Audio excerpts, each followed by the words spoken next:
Hey everyone, and welcome to this explainer. Today, we're taking a really practical, structured look at a gorgeous destination that honestly flies way under the radar for most travelers, and that is Manipur. If you're looking for a highly curated, culturally rich experience without having to fight through those overwhelming tourist crowds, well, you're in the exact right place. We've taken a comprehensive 6-day itinerary from our sources and distilled it right down into exactly what you need to know, from the day-to-day schedules to the precise financial breakdowns. So let's get started. Okay, let's dive into this. Here's our game plan. First, we'll tackle the daily budget breakdown. Second, Imphal arrival and city tour. Third, the floating islands of Loktak. Fourth, heritage and village exploration. And finally, smart planning and logistics. All right, Section 1, the daily budget breakdown. Let's understand your costs up front. Let's just talk numbers right off the bat. For a comfortable trip for 2 adults, you're looking at an average daily cost of 10,000 to 14,000 rupees. Now, I know jumping straight to the bottom line is a bit direct, but knowing this upfront is absolutely crucial. It sets your expectations and helps you visualize exactly what kind of value you're getting out of this experience before you even step foot on the plane. But where exactly is all that money going? Well, here's exactly how those daily estimates build out. Hotels run about 4 to 5,500 rupees. Food is actually quite affordable at 2,000, and your activities are just around 1,000 rupees. But the really interesting number here is the cab cost, 5,000 rupees a day. That dedicated transport takes up a fair chunk of your budget for sure. But as we'll discuss later in our smart savings tips, having a reliable local driver is an investment that's absolutely essential for getting around safely and efficiently. Moving on to Section 2, Imphal arrival and city tour. Days 1 and 2 are all about settling in and exploring the capital. Your journey kicks off with a morning flight. Our source itinerary suggests departing from a major hub like Bengaluru around 7 a.m. This usually gets you into Imphal by early afternoon, typically with a connecting flight through Kolkata or Guwahati. After you do a quick hotel check-in mid-afternoon, your evening is totally wide open for your very first excursion at 5 p.m., and it is a good one, the famous Ima Kaithal market. Now, Ima Kaithal isn't just your standard market. It actually translates to Mother's Market. It's incredibly lively, famous, and it is entirely run by women. In fact, it's one of the largest all-women markets in the entire world.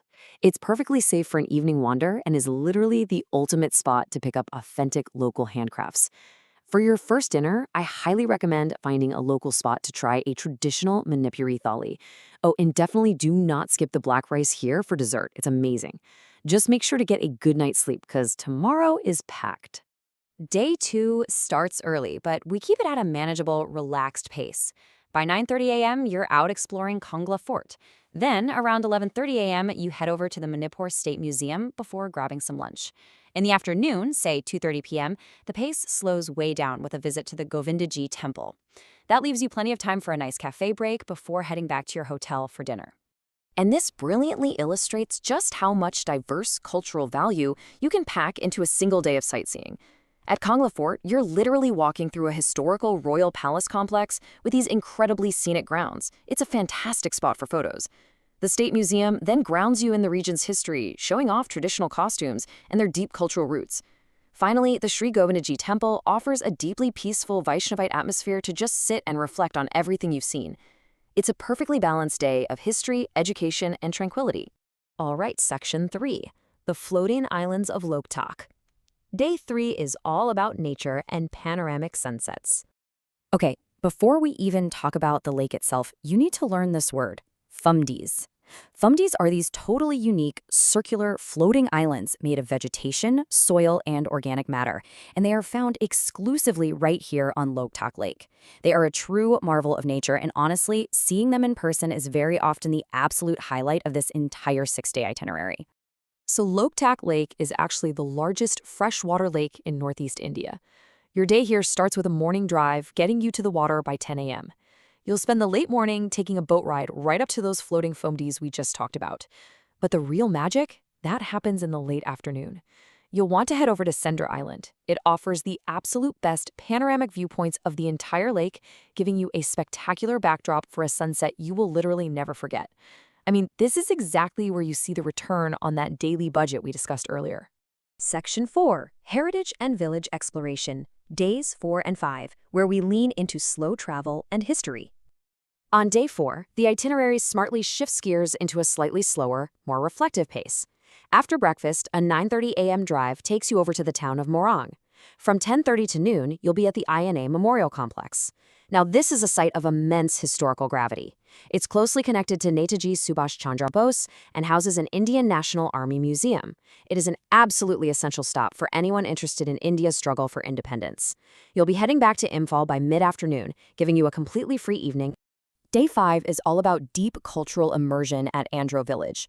This place is renowned for its traditional pottery, a really fascinating cultural museum, and distinct tribal-style architecture. The vibe here is entirely focused on peaceful, slow travel.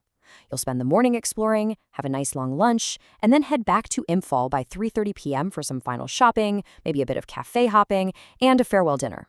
It's just the perfect, relaxed way to wind down the whole trip.